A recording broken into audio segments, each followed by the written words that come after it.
For this problem, we are given the Laplace transform. We are given f of t is equal to t squared times e negative at. Now, this problem is similar to a previous problem that we've done, and it looks like this. And the only difference between this problem and the problem that we are currently looking at is that this problem that we're currently looking at is a t squared, while our previous one was a t. I'll have this problem linked in the description below next to the playlist with all of these other network analysis problems below the like button, but this is how we would find our t right here.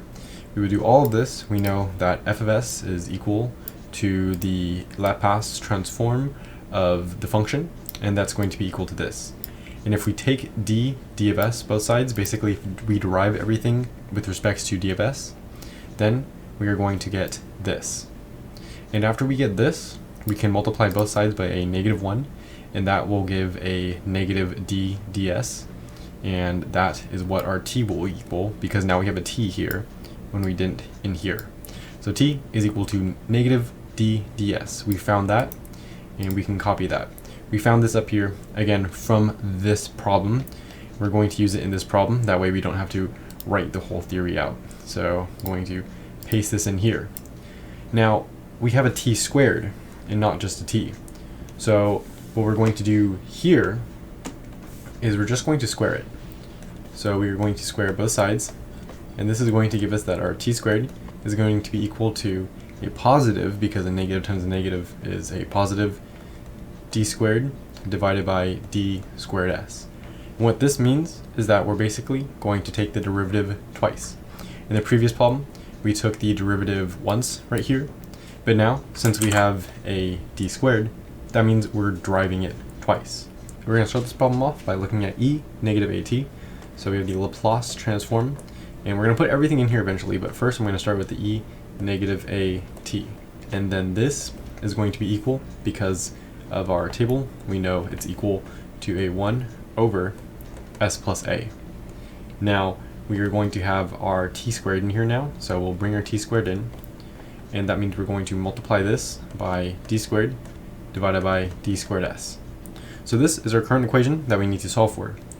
Previously, in the other problem, we solved it using this equation right here. However, we did not have to use such a big equation. Instead, what we could have done, instead of using the f prime g minus f g prime divided by g squared, is just flip the denominator on top and then take the derivative of this.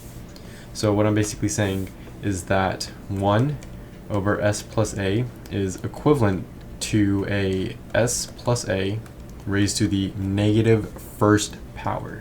That's just basic rules that we know. So I'm going to rewrite this.